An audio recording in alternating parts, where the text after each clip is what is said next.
Casting with Ceri Jones.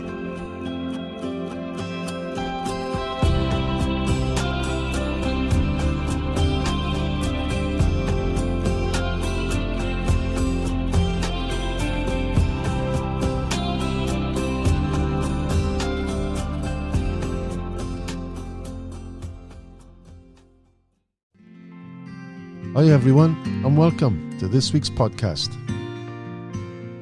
This week's guest is an all-round fisherman, a Welsh Fly Fish International and Brown Bowl winner, and team member of the successful Welsh Hawks.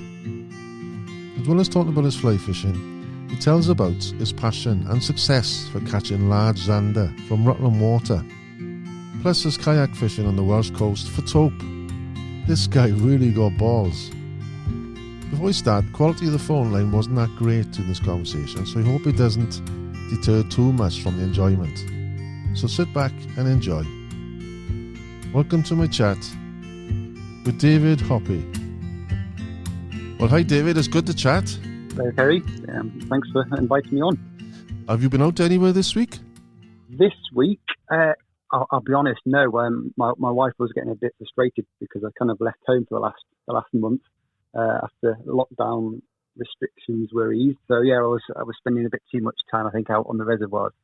So yeah, last weekend, no, I was at home with the family. But coming out of lockdown, I've really enjoyed the freedom and lots of fishing. So where have you been the last month altogether?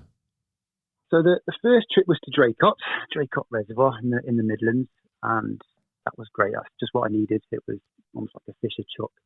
So after 3 months of lockdown, yeah, it was great to get the fix, shall we say, from the line tightening. So that was a great trip. And then after that, I actually headed down to Chew Reservoir. Yeah, I noticed. I saw the pictures you put up. Lovely looking fish. Yeah, and I do a little blog on my Facebook page, David Hoppe Fishing, and I think the first word I used to summarise that trip was sensational, and that was probably a really good word to describe that day.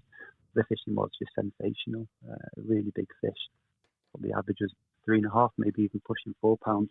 Was it? And they were all just fighting fit, fin perfect. So yeah, hats off to Bristol Water. How were you catching them then? So that was actually, we started in the morning with snow, would you believe? So we thought it was going to be a day on kind of like die sevens. In fact, they did tackle up with a die seven, but very quickly the sun rose, temperature climbed, and buzzers started hatching. So in fact, we didn't actually have any fish deep down. So as soon as we went onto the midge tips with just 3 buzzers and a fab on the point, quite far out, not what you'd almost expect early season. You'd expect to be keeping close in to the shore, but no, we were out in the middle, long drifts, and there was just fish moving everywhere, head and tailing. It was a delight.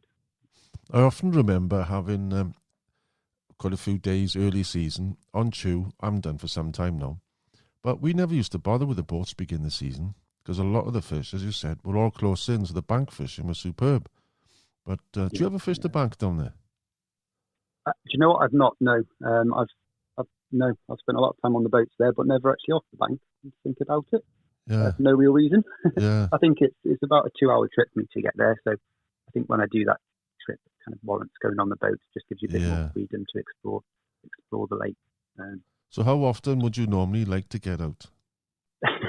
Before getting married, probably 2 or 3 times a week. Yeah. And I'll be honest, I put off getting married for quite a long time. I was with my partner for I think 11 or 12 years before we finally got married. Right. And that was actually last year, just out of lockdown, would you believe? So, well, she knows what to expect then, by now. Oh, she does. In my speech on the wedding day, fishing certainly came up. So yeah, she's got no excuses. She starts moaning. Yeah, I suppose you picked the wedding day around the fishing, did you? It wasn't maybe any chance. Do you know what? Our wedding was cancelled twice for various reasons, and the 2 original dates were basically based around Angling Water finals on Rutland. So but the third time lucky. It was just such a crazy year last year with lockdowns and COVID. Yeah. So we ended up getting a date just when we were allowed to, effectively, and went from a very large gathering down to, I think it's about 12 people in the end because of the restrictions. But yeah, right. We got it done. Married in North Wales, so it was, nice day. Have you got any local? Because you're actually, I know you're saying you're from North Wales, but you're living in Birmingham. So do you fish any local waters around, or do you need to travel for most of your fishing? But if I was to be honest, Draycott's probably my local, so that's about 45, 50 minutes. But being in the centre of England, it works well because you can, a couple of hours, you can go any direction. You're either in Wales, you're fishing Rutland or Grafton or Pittsford or Chew. So it's actually quite a good base, I suppose, for accessing all the various waters that are on offer for anglers in the UK. Yeah. So it's predominantly reservoirs you fish, or do you fish rivers as well? No, just the reservoirs, small waters and reservoirs. I think it's fair to say I spend too much time on them as it is. So if I think I started going onto the rivers, the wife would divorce me. Yeah. But yeah, joking aside, I like to spend a lot of time focusing on trying to be good at a particular, shall we say, sport. So the fly fishing on the reservoirs, yes, it's spending the time on the different reservoirs, getting to learn them. There's so much to learn. I've got so much more to learn. So yeah, I'm just going to keep on working, particularly on the big reservoirs. Well, leading on from that, then you fish in the reservoirs. I noticed you actually do an awful lot of competition fishing as well. Yeah. Yeah. I mean, I'm from ages probably 10 to about 20, living in North Wales. I was very competitive with various sports, cross country running, swimming, athletics, and my fishing was. I was always addicted to it, but that's why I went to effectively relax. And at no point during those kind of 10 years did I do any competitions or try to fish for whales or anything like that. It just simply wasn't the time. But as soon as I kind of finished university and finished all that, all of a sudden it was like, oh, hang on a minute, I can really go fishing a lot, and I can now kind of focus on the reservoir side of things and the competitions. So I really took that as an opportunity to try and aim to be good at fly fishing on the match scene. The first thing I did was just expose myself to as many competitions as I could from probably age about 21, 22. I think the first one I did was John Horsey's Lexus, and that was on Brennig. Where I still remember I caught one fish in the match, and I was fishing a team of 3 buzzers like I would do on a small water. Yeah. It was just drifting across the centre of Brennig, and I randomly caught a buzzer caught fish. I don't think I've ever fished buzzers since on Brennig, but it just goes to show how much you learn from doing these competitions. Yeah. And I was just drinking in all the information. I mean, it's probably the best tip I could give any angler who wants to improve is just to enter competitions. It doesn't matter how big or small they are. You'll learn just so much, and effectively that's how I got good. I don't like saying that I'm a good angler, but how I improved so quickly was because of the fishing I was doing in the competition. That's the way a lot of people learn techniques, and the techniques which even pleasure anglers are fishing now, they all come from competition anglers, don't they? And I can honestly say I've never had a bad boat angler, as in somebody who's not wanted to share any information, even flies. Yeah. Even at the internationals, I've never had an issue, and it's just always been such a pleasure to do the competition. How many internationals have you fished? How many caps have you got? 4, I think. I think the first one was Chew Valley. So that was back in 2009, I think, and that was a very strong Welsh team. I think half the team were Welsh Hawks, which is the team I fish for. So that was a great competition. And Wales won gold with Mock Morgan. And it was a fantastic day. That's good. Actually, while we're on Chew, that was, from a personal perspective, I fished terribly, but I used everything that went wrong. I kind of learned how to take it forward, if that makes sense. One of the things that happened was that, I'll be honest, I was very intimidated by all the anglers. There are people like Russell Owen sitting around the table, the month leading up to the match, talking about their tactics and their fly rods and the lines and the leaders. And I was thinking, do you know what? I'm only fishing with a cheap £50 rod, and I had been. Do you remember Sonic? Sonic, yeah. I had one of those actually. There we go. And a reel. The rod I did up, and a reel, yeah. In fact, they made some nice reels. They did, the rod I was fishing with literally cost £50, and that's what I had used to qualify for Wales. It's what I was using every weekend. But I felt ashamed to be using it, because I knew everybody had these sages and these loop rods and all that sort of thing.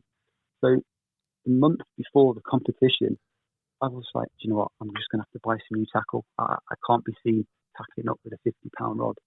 And I did. I changed my tackle the month before the match. Bought some really fast action rods, because that was all the rage about casting as far as you could. And it bit me. I started dropping fish on match day, fish that I definitely wouldn't have dropped had I had my soft Sonic rod, which I knew so well. So I put one fish in the boat when I, hand on heart, should have put probably 6 or 7. I think I lost about 10 across the day. And that was one of the lessons learned, effectively, to believe in your tackle, isn't it? And that was your first. That was your first cap. That was my first cap. Yeah, that was the first cap. So then the second cap, I knew to believe in myself more, and that was on Grafton Water, which I was spending. I'd actually moved close to Grafton, so I was spending a lot of time on that reservoir. So I decided that was it. I'm going to learn everything that went wrong 2 years ago. In 2011, I spent 3 or 4 days a week on that reservoir, and I think I began to know the fish by first name. Had a match plan. Had my old Sonic rod. Everything is how it should have been, and it worked. I got the brown bowl, and that was effectively believing in yourself, putting in the time, the effort, and it all came together. That was a good one. That was a good one for a second cap. It's good when it all comes together, and they say, don't they, you get up what you put in. It certainly worked for you then. Yeah, absolutely. It was just one of those days that everything worked. My plan was to get the first 4 big fish off the dam, which I did, and then it was to leave the big fish and go catch effectively the stockies that were shrimp feeding. And again, they were where they should have been, and they were hungry. So it was a good day. What was your methods for the big fish by the dam? It was tequila fab, and then it was 3 crunches, just brown crunches, just casting onto the wall. That's literally casting into a couple of centimetres of water, and that's where those big fish were patrolling. Is it? And it still happens today. Yeah. You'll see lots of people sitting a couple of metres back from the edge of the water, just literally casting a couple of metres from the shoreline. And how big were those fish then? I can't quite remember, but they were good fish. They were all like 3.5, 4 pound fish. They were pristine fish, and they're very soft Sonic rod. That's the only downside of them. You can't bully in these fish. So I remember spinning the boats around, and the boat partner was like, "Come on, David, get it in." Yeah. But, how did your boat partner do that day? He had a good day as well. I think I had 21 fish. I think he had about 15 fish, something like that. Wow. It was a good day. But the key was the key was getting those fish at the dam first. Then I guess. Yeah, that definitely helped. I think Ian Barr was very close on weights. I think he was second. So if I hadn't gone forward and tried to catch those big fish, then it's quite likely I would have been second. And nobody, not many people remember second place, do they? No, that's it. Yeah. Competitive edge coming out there. So you've done a couple more internationals since. Do you fish for a team, regular team now? Yeah, so it's the Welsh Hawks that I fish for, and I've been with them pretty much ever since Chew. So that first international I did back in 2009. So I don't know if you know them. They're a very pretty bunch. Yeah. I'm joking. They all look like bears. But no, they're phenomenal anglers, and that's why we get on so well. Just because they all live and breathe fishing, as do I. As a team, we've done very well over the years. We had Angling Water, team gold back in 2018, I think it was. That was great because that was on my bucket list. Effectively, one of the matches that I wanted to win. Right. We qualified in the various Welsh heats, and then the final on Brennig, and then the big final on Rutland Water. And it again, it's just where everything went well. Practice went well, and the 2 days match fishing, we all caught well, and it was enough to get the gold. So I'm very happy to have that gold sitting in the old trophy cabinet. So you're collecting gold medals by the looks of it, no? So as regards your international caps, then, was there a question? How did you come about to fish for Wales then? Even like you live in England now. Well, I think the easiest way of looking at it is I spent 10, 15 years as a schoolboy competing against the English. So it would have been very bizarre for me to all of a sudden start fishing for England. So there was absolutely no question. Just lacking the accents, that's all. Yeah. So how did it all start for you? What age did you start fly fishing? My mum always used to say that I would never go to school wearing anything other than wellies, because if there was ever a puddle, I needed to be in the puddle. Yeah. And that's effectively what happened. So from 2 or 3, all I wanted to do was be in water. And then finally I got given a fishing rod. My uncle Sid, who's now sadly passed away, and that was it. Yeah, no looking back. I can't quite understand or explain where the passion and the drive for fishing comes from, because nobody in my family actually fishes. But similar to you, if you go past a piece of water, you've got to stop the car and have a look, don't you? I've got a little boy who's 2.5 years old, and he's lovely to see. He's like me. If he sees a bit of water, he wants to be in it. He wants to see what's in that water. So hopefully he's got my genes. Yeah. You haven't been fishing with him yet, have you? No, he's still, yeah. He would literally just be jumping in the water. So, yeah, another year or so, I think, and then we'll get him out. Yeah. Probably start with the course fishing. Start with the course fishing, and then. I followed you on Instagram for some time now, and I know that you'd have been an experienced, and as you said, you fished at the highest level with the internationals, especially brown bowls. There's very few people have actually had the brown bowl. But what caught my attention, first of all, was these Zander you're catching, because you fish for them up in. Is it Grafham you fishing for them? So it's Rutland. So Rutland, sorry. I've touched on. I do a lot of water on the Anglian Water, a lot of fishing on the Anglian Water reservoirs. Grafham's got a lot of Zander, as does Rutland. But I like to focus on a particular water a little bit like yourself when you're trying to catch specimen fish. So I've effectively decided that I'm going to spend all my time on Rutland Water to catch these big Zander. Yeah. So I've been doing it for 4 or 5 years now, and it's starting to come together. I'm starting to understand where these big fish kind of hang out, and I'm quite consistent now at catching these fish. I mean, they're just so interesting. I mean, they just look like prehistoric monsters, don't they? Yeah. Big eyes, huge teeth, and they're underneath at the bottom of the lake, and all those fly fishermen we're not aware of it, are we? There's just another ecosystem 20, 30 meters down that we just don't we don't get involved with, do we? Because we're fishing the first couple of meters. That's it. So they are bottom feeders then. They don't feed mid-water, or. Yeah, I believe they do come up. They follow the shoals of fish, but I'll be honest, 90% of my fish are caught hard on the bottom. It's effectively fishing with a shad. I don't fly fish for them, I should say that. So I'm fishing with a shad, 20, 30, 40 grams of lead, and you're getting your shad right down onto the bottom.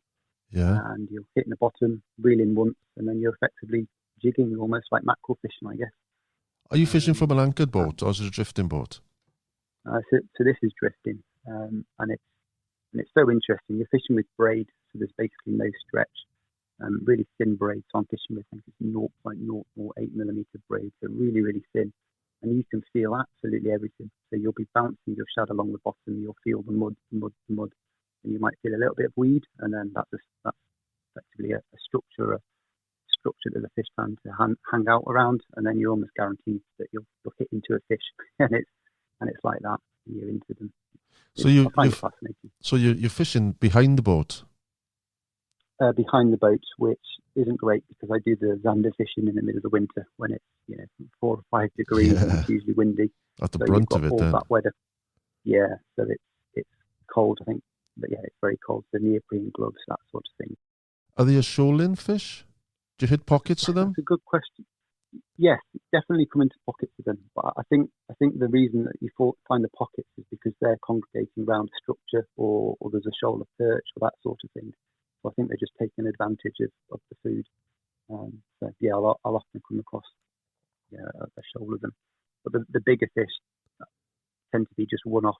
So I'll have maybe one fish a session, one Yeah. big fish a session. So there's not 3 or 4 double-figure fish in an area. I think they tend to be a bit lonesome. Yeah. I must stress that although I quietly have done very well in the past 4 or 5 years, I mean, when I do the Zander fishing, I meet some people who are just so obsessed with Zander fishing, and they'll be there with £4,000-5,000 worth of tackle, little electric engines, state-of-the-art sonar, fish finders. I mean, they're the guys who, they live and breathe the Zander fishing. You don't use fish finders yourself, no? I haven't done until this year. So I do a bit of kayak fishing, and I do have some quite nice fish finder sonars on my kayak. Right. Last year during lockdown, I had a bit of time to think, and I thought, actually, why don't I convert that onto the angling water boat? So this year, or last year, was the first time actually I went out with the sonar, fish finders, and that was really interesting. Just first of all, just seeing what the bottom of the lake looks like, where the fish are hanging out. From a fly fishing point of view, it was really interesting because the harbour, probably 200 metres out from the harbour, in November time, it was just thick with trout, absolutely thick with trout. Is it? And then as soon as you left that harbour area, just thinned out to nothing. So interesting that all the trout were holding in that area. Yeah, I've got a fish finder, a basic one. It was a Cuda 128, I think it's called, and Lowrance. And what I found, the only reason I used it, this was a few years ago, I don't know, 15 years ago or more, probably 15, 20 years ago, on Corrib. Not so much to find the fish, because I think it's full of fish, that place, and it would just make you dizzy looking at the screen all the time, seeing fish. But the great thing is, the most important thing I wanted was the terrain, look at the drop-offs and structures and the way the gullies were going, and it's invaluable. I don't use them now because I know the areas, but I think you've got to have one to know where the fish lie, and then once you've known the spots, then you can concentrate on those areas then. Yeah. One of the interesting observations I had so Rutland's got aerators, so you always assume that the aerators are stacked with fish, but every time I've gone over an aerator, I've not seen fish all around the aerators. They've been sitting in pockets. And I don't know if that's associated with maybe some warm water or cold water. Oh, yeah. I think they were predominantly trout that I was seeing because they were kind of mid-water. So I thought that was really, really interesting. So, yeah. It's fascinating you were saying about you get the bigger fish, which are loners. Because I found that. I mean, like you could have trouts sort of 9 to 11 pound. I'd have a couple, maybe the best day I had was 5 in one day, and they were all more or less near this one island, and they obviously feeding on roach. But the big fish I've had, the high teens, they're always on their own. Yeah. So there must be a similar characteristic there. How big are the ones you've had? First of all, I'll be honest, I've never taken any scales in me in a boat, so they're always just estimates. But they're around the £10 mark, the big fish that I've been having. The low doubles is the biggest I've had. There's a few on my Instagram feed. Absolutely fight like demons. Just an incredible fish to catch.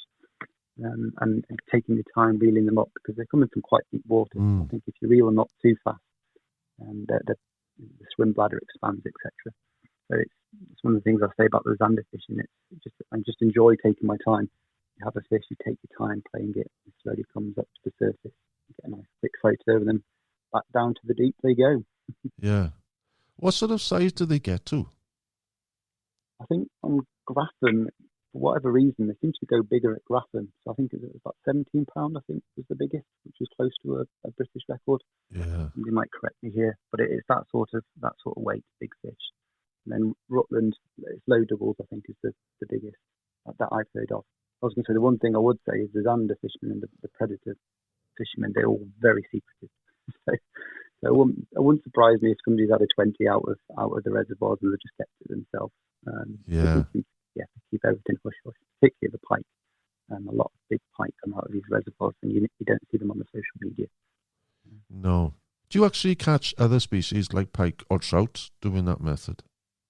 So one of the things that frustrates me is reading on the Facebook pages of people moaning about all the predator guys and girls who are catching all these trout doing the predator fishing. In my experience, it's just the complete opposite. They have no interest in catching trout, and 9 times out of 10 they're fishing just too deep, and they're just not picking up the trout. I, hand on heart, have never had a rainbow trout Zander fishing on Rutland, so that just gives you an idea.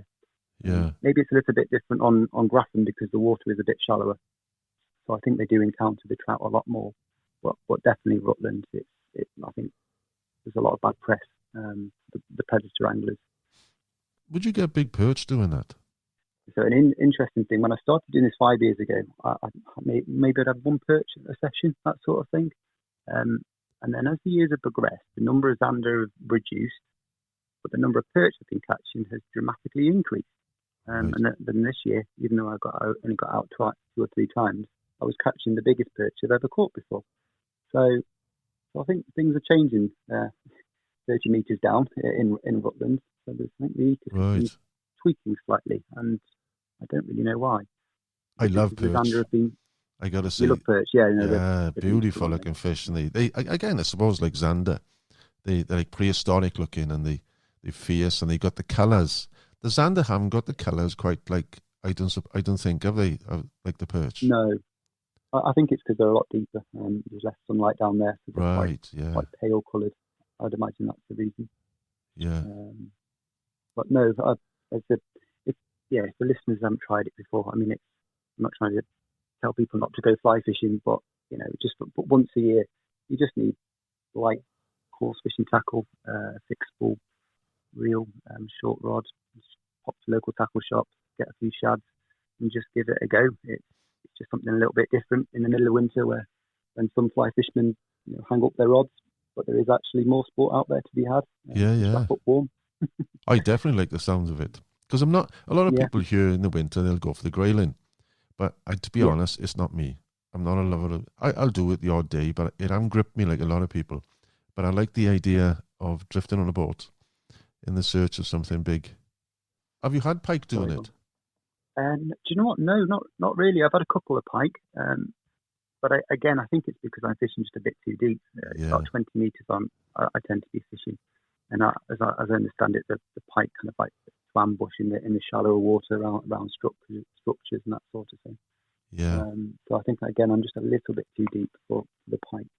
So if you drifted over one spot and you had a fish, would you go back around again as if you would when you're fishing for trout? Absolutely, yeah. All right. Definitely. But again, it's mainly because you probably come across a structure that's holding those fish. So it's definitely worth passing over 2 or 3 times. Yeah. But as with fly fishing, you'll go across it once, you'll have a fish, you go across it twice, maybe you'll have one or you'll lose one, and then the sport kind of decreases. But it's always worth a second or third pass, isn't it? Even with the fly fishing. Yeah. The other set of photographs which I've seen, which have inspired me as well, is you fishing off a kayak in the sea. Yeah, is that something which you just started doing? Oh dear, no. This is of all the sport I do, this is the one the wife hates the most. Where do I start? Probably 10, 12 years ago. I was reading something on the internet, and I heard that somebody caught a tope from a kayak, and I'll be honest, it blew my mind. In the UK, you could buy a kayak, you could paddle out to a mark that's not too far offshore, and you could actually catch a tope.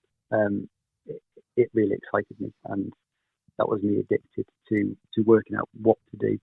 And 10, 12 years ago, kayak fishing really wasn't that big a business, and I really struggled to find a suitable kayak. And the twist in all this is my wife. She said, if you're buying a kayak, it needs to be a 2-seater just in case I want to come along. so, so I ended up with about a 15 foot 2-seater kayak, which, not really designed for sea fishing, but I did what I could to kind of convert it into a seaworthy fishing kayak. Yeah. And the irony is that because it's a 2-seater, it's actually really, really stable. So I can stand up in it. I can probably jump up and down on it without it flipping. And that's because it's so big, because it's a 2-seater. So it's worked in my favour. But yeah, so I fitted a fish finder and an anchor trolley system, we call it. That's how you deploy your anchor without flipping your kayak. The first trip I did, I was just so nervous, so excited, and caught nothing. And I did actually flip the kayaks in the shallow water in a breaking wave. So lots to learn, lots and lots to learn. You didn't lose any tackle then, no? No, just no tackle, just wet sandwiches. I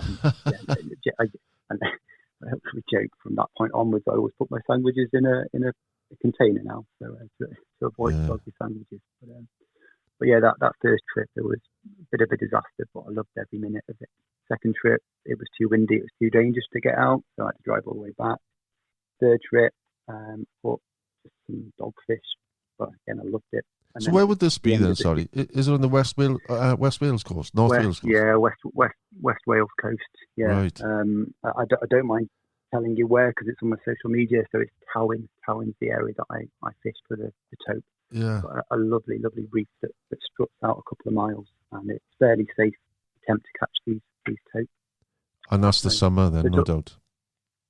So yeah, the big females coming around the May time. So I'm quietly getting excited that we're approaching May now. So that's the time that you've got the chance of catching these really impressive big Tope that ordinarily you'd find in a lot deeper water. So yeah, May, beginning of June, that's the prime time. So again, over the years, I worked out the best tides, even the weather. So I've already got in my diary, the preferred dates, and then you just got to hope that the weather's behaves so you can actually get out. And probably the best fish I've ever caught, well, it's probably tweaking it slightly, it's the fish that got off, and that was when I eventually got the first run of a Tope, and it just emptied my reel, and it snapped the line after taking about 150 meters of line. 150? Yeah. Wow. It was just the tidal race where I dropped the anchor is just incredible. So when the Tope gets in that tidal race, they just run and run and run and run. So you're anchored? Yes, anchored, yeah.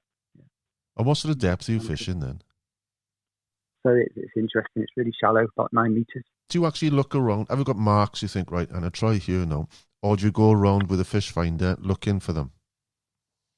No, so trial and error. So I was looking at the maps for Towin, and you can see kind of struts in the reef where you would imagine Tope might kind of have a swim around looking for food. So I had a couple of ideas, and after 3 or 4 trips, I hadn't caught any.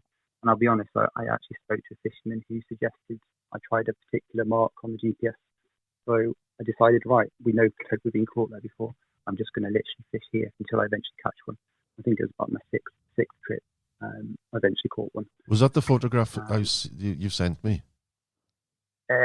I'll be honest, no, because is that the one that I'm holding up? Yeah. Holding up above my lap? No, that I was quite confident at that stage. No, the first Tope I caught, I was petrified. I'll be honest. I bet. I got it next to the kayak, and yeah. I bet when you're playing those fish, you can hear dun dun dun dun dun dun dun. Absolutely. It's when that fin comes up when you brought them up. It's just like, whoa, this is epic. Yeah. And it's not like you're fishing off a charter boat. You're in amongst the fish then, aren't you? The same level. Absolutely. It's funny, twice a charter boat has come and dropped anchor probably 20 meters from me, which is really quite dangerous. And I'm like, guys, is the ocean not big enough? Wow. So yeah, no mark where I fish. Clones. But yeah, no, absolutely fantastic fishing, but it's definitely dangerous, and it's taken me a good couple of years to learn what I need to do to make sure that I'm not going to flip the kayak 2 meters offshore, Yeah. 2 miles offshore, and float off the island. So tell me the story. What yeah, happened with the big fish then you had? So the biggest one was, again, you can't weigh them on the kayak, so I really don't know the weight. Yeah. That photo circulated around social media, and there's quite a few people suggested around 65 to 70 pound mark, which is just an epic hope. And that was bang on middle of May. The weather was lovely. It was overcast. There was just no waves. It was flat, calm mill pond. I put my bait down, which was just a mackerel head, would you believe, on a circle hook. And within about 2 minutes, it was just a little, just like Jaws, click, click, click. Was it? on the reel. I'm not even exaggerating. It really was. It was click, click, click. The ratchets off. Oh. Hey, what's this? And then it just went, and just went unstoppable run. It was just the adrenaline. I wouldn't like to check my blood pressure. 5 minutes, 5 seconds into the fish taking the bait. But yeah, incredible. And the fight was just next level. So the fish, huge fish, it got into the tidal run, and it actually pulled the anchor from its ground, and that the kayak was actually drifting with the tide. So I was playing this fish, looking at the kayak, looking at the drove, all these things going on in the middle of it. I'm on my own, literally nobody around me for a good couple of miles. But yeah, just tried to take a moment to enjoy what was happening, because I knew it was a really special fish. And when I eventually boarded the side of the kayak, I was like, wow, Yeah. what do I do now? And that's when I thought, you know what, I'm never going to get an opportunity like this again. I'm going to get it on board for a photo. So what would the length roughly be on that then? It looks enormous in the picture. Yeah, what is it, 5 foot, something like that? Yeah, it's a lot where you can see. Maybe if we use this photo on the social media with this podcast, so the listeners can see it. Yeah, I will. Yeah. A very, very long fish. Yeah. But so heavy. That was the thing I remember the most, just how heavy it was trying to pull it up.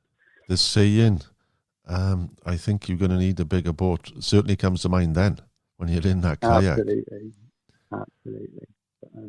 But the nice thing is that they all go back. So the barbless hook, so the hook just pops out when you take the pressure off it. So a nice photo, and then off she goes. So how do you take a photograph then? You've got something mounted on behind you or something? GoPro mount. GoPro mounted on top of the fish finder. So is that permanently on, is it? Or when you hook a fish, you can put it on? Yeah, that's right. I just lean forward and switch it on, and then it just starts taking photos. Wow. The first tope I actually did catch, which was just, I was so happy. There was a lot of salt on the lens, so the actual photo of my first tope isn't that great. So that's just another lesson learned. So I've always actually got a bag now over the GoPro until I need to press play. It's a good idea, yeah. So have you ever thought, would they take a fly, do you think? Or wouldn't they? I've given this lots of thought, and I think I did read somewhere in a sea fishing magazine that somebody has caught one on the fly. And they did that by chumming the water to get all the tope really excited, and they brought the chum line up in the water, and the kind of tope followed up, and then they put a fly in front of it. So it is possible, but from a kayak, I know that's not been done before. Maybe that's something I need to think about. But I think it'd be very difficult. I mean, if I think of the hours I've spent sat on my own, hopping around in a kayak, waiting for a tope to take a dead mackerel, I think probably a little bit difficult. You're saying your wife doesn't like you doing it. After seeing that picture, I bet she doesn't want you to go out again. Well, the interesting twist now is, because I've got 2 children, they're being inspired by Daddy catching sharks from a kayak. So I feel pressure that I've got to go back out this year and catch an even bigger one for them, for the kids. Wow. You're saying as well, you do spear fishing as well? Or you plan to? Yeah. No, I've been doing that again for probably about 10 years. So I've got various. I did I did training. It's a very dangerous sport. I went down to Cornwall about 10 years ago to do some training so I understood what I was doing, which is really helpful. And I can free dive to 30 meters, and I love the spear fishing. It's just seeing the fish, how they behave underwater. It's just another element to fishing, and it's very sustainable, because you are literally selecting the fish that you want to take home for the barbecue when when you're camping, that's usually when we do it. We go away for a week camping. I'll have to introduce you to David Miller, because he's an underwater fish photographer. He's a fish artist, but to get his art, the paintings, he studies them and he goes down diving amongst the fish all the time, Wow. I think you'd have a lot in common there. Is the blue shark? Is that the one? Is that what he does? Is it the blue shark? He has done blue shark, yeah. And in fact, this year he's concentrated more on the sharks, diving for them, he said, in amongst them. Wow. And you'd think it'd be dangerous, wouldn't you? But he says, no, it's not, it's not. I suppose they've got bad press, some of these sharks, after the film Jaws, I guess. After saying that, I think I'd go in after you. I won't go in first. The most fascinating thing for me is just seeing the behaviour of the fish, because again, it's putting all the jigsaws together for the complete fisherman, isn't it? So I get to see how the fish behave, and when they see danger, and how when they're swimming, it changes. You can see their behaviour changes. I just find it so fascinating. Yeah, even when you're underwater, watching the shoulder bass, and then if there's a boat, even a couple of miles away, you can still hear it underwater. You'll see that the fish know something's not quite right. And I just imagine that's what it'd be like when you're fly fishing, when we're trying to be stealthy. And that's the reason. Do you use a snorkel then, or you've got the tanks? No, this is holding your breath, yeah. So this is, you hold your breath and you go under for a couple of minutes, and it's nice and relaxing. A funny story David Miller was telling me, he goes even on the rivers to study the fish for the sea trouts, and he was on the podcast, one of the episodes, I was chatting to him, and he said it's quite tiring when you're diving in a river because you've got the current, and you're looking for fish, and I'm not sure what river it was, the Tope maybe, and he was there one day and he just got tired, and he said what he does then, he'll just lie on the bottom of a pool and just face up, and then you just see the leaves and everything passing you overhead. And he said it's quite nice, I can imagine, and he said when he came up then, he didn't realise there was an angler on the bank. And this angler, he said, I saw you there. He said, I was just about to phone the emergency services, he said. I was weak laughing when he told me. So, going back to your fly fishing, have you got any goals for this year? Do you know what? After such a crazy year last year with lockdowns, etc., this year I think my goal is just to enjoy myself, and it's just to get out, to enjoy being outside, the freedom. That's the honest answer. But we've got various competitions coming up that obviously the Welsh Hawks we want to win. We want to try and win another gold at the Anglia Water final hopefully on Rutland, which will be in October time, providing we qualify. So that's I suppose the official answer. But between you and me, I just want to get out and enjoy a year of hopefully no more lockdowns, and just being able to go out into the countryside, into the rivers, to the lakes, to the sea, etc. There's one more question I've got left to ask, and you know what the question is going to be. Where would you want to be to make your last cast? It's a really good question. I love it. I would probably, it's a tough one, but I would like to be stood in a river with my son, who's called Lisa, and both of us with a fly rod in hand, fishing the North Esk, which is Montrose, northeast Scotland, near Aberdeen sort of area. I'd like to be casting into Lisa's pool, which I'm not sure if you know the pool or not. I'm sure some of your listeners will know it. It's just the most picturesque, fishy looking pool you're ever going to come across. And that is where I caught my first salmon, and it's of course where I found the name for my son, Luther, who, with a little bit of luck, will go on to develop the same passion, fishing and the outdoors as I have done. So that's where I'd like my last cast to be, on Luther's pool on the North Esk. Well, I've thoroughly enjoyed our chat, and it's nice to put a voice to the face, because I've seen you on social media for such a long time now, and I've heard other anglers which I fished with, competition anglers, and your name comes up often. And it's been a pleasure to talk to you. And I really enjoyed it. Yeah, thank you. And I'd love some time to meet up and have a day together. And in fact, being as you got a spare seat in that kayak, I'd bring my camera gear and get a photograph of you. That would be brilliant. You just say when. Bye-bye. Thanks a lot, David. Cheers, bye.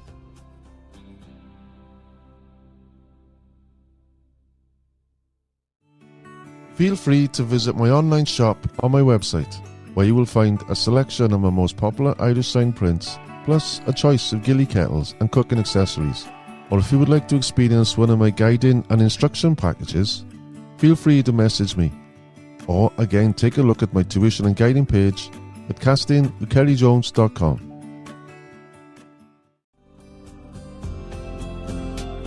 If this is your first time tuning in, make sure you catch all future episodes by clicking subscribe via the links on my website, castingwithkerryjones.com, or via iTunes or your favourite podcatcher. If you like what you've heard on this episode, feel free to drop me a line via my website. Tell me what you've enjoyed, ask a question, or better yet, tell me what you want to hear more of in the future.